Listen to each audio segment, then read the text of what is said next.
Today we're going to talk about empathy, the greatest human journey, and the film we're going to be featuring is Halo, directed by Santosh Sivan.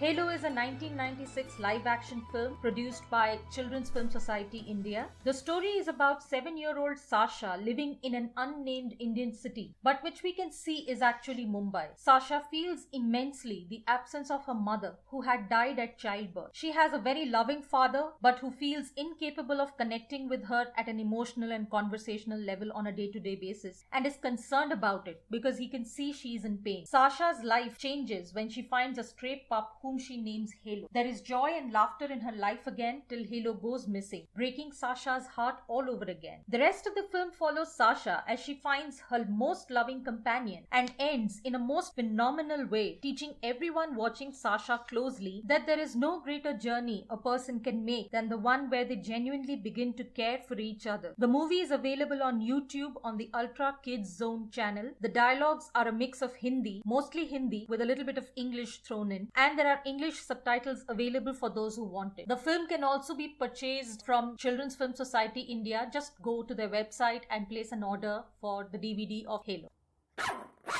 So Abhinav, please tell me something about your quick impressions about the film. Oh my. This film is so funny to me from the opening credit scenes and so astute right throughout till, when the film ends with such a poignant, such an extraordinary ending. It hits you so hard. It never deters from its central viewpoint, viewed through the eyes of a 7-year-old heroine, and what a heroine she is. Self-assured, confident, and evaluating the world every second, just as any other child that age would. I had moved to Bombay in 1992, and for a 9-year-old, many things appeared fleeting but probably had very, very deep impact. The schools were shut, but it was neither the summer holiday nor the preparation break for exams. We continued to make merry in our building quadrangle, invent newer games, but many things seen then and processed later have remained till date and create a whole lot of impact. I think if one element that I would want to focus on in this film, viewed from an adult's point of view, it's an extremely quirky film. Even for a child to be presented this world, it might appear very quirky, but it is so reminiscent of our own inventions, the makeup games that we always used to have to keep ourselves entertained. We have in fact done interviews of random grouchy old men who would not return our cricket ball from their balconies and won them over in the process. What is interesting to me for this film is that the tone is neither patronizing nor caricaturish. It might appear like that, but it is purely the view of the world that gets created by a 7-year-old. When it comes to me, I think the most interesting aspect about the film is how many quirky characters it has and how every quirky character is also so well defined. The kids are behaving like grown-ups, sometimes displaying a more mature, more patient outlook about the goings on around them. The grown-ups are almost caricaturish, with focus exactly on how a 7-year-old would look at their very specific behaviors and traits, exaggerating them to scary or comical proportions in their minds. Now Abhinav, if you think back to your own childhood and try to look at how you remember some people or situations, wasn't it always larger than life, overly dramatic? Even Sasha's college-going cousin's love story is heavily inspired by Bollywood, and it is made doubly funny when seen through Sasha's eyes. Absolutely. As you mentioned, the caricature is not necessarily caricature, it's just the way we would end up defining. So for example,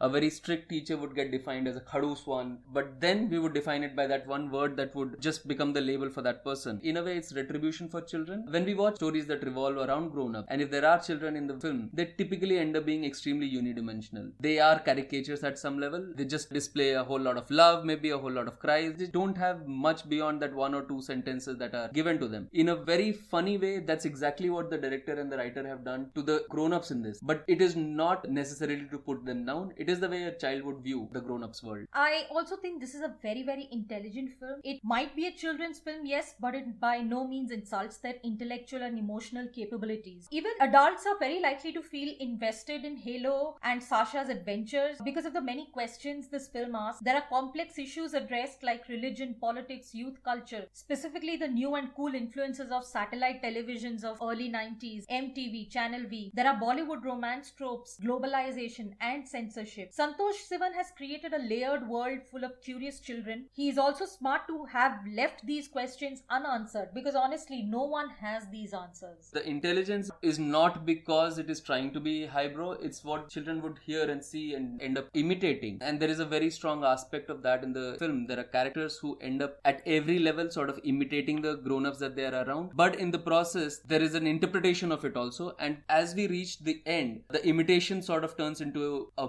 better version of what the parents have presented or what the grown-ups have presented. We always sort of, look back at our life and think, oh, my father is so angry. Oh, my mother is so loving. Oh, my brother is such a brat. Oh, my sister is so and so. And those labels necessarily should not stay with us as we grow up. And just as we go to the end of this film, all those labels sort of get thrown off. The child becomes real. The child becomes filled with emotions, hopes, anger, and questions. And finally, there is an entire journey in that last moment that happens where you see a 7-year-old give way to maybe an adolescent, a much more mature, a much more inclusive heroine. True. I also figured that children learn from demonstrated behaviors of the grown-ups around them. Now, be it TV or real life, it is interesting to note how Sasha never lies, just like her father. Absolutely. Except when she knows it will bring happiness to someone else and has no cost attached. Basically that it won't harm anyone else. And there is that scene where the father is seen struggling with the same issue. She also has her father's courage of conviction and a certain lack of fear, especially because she's fully aware she's not doing anything wrong. Similarly, her friends seem to be heavily inspired by their own parents, news anchors, MTV VJs, and anyone else they consciously or unconsciously find cool.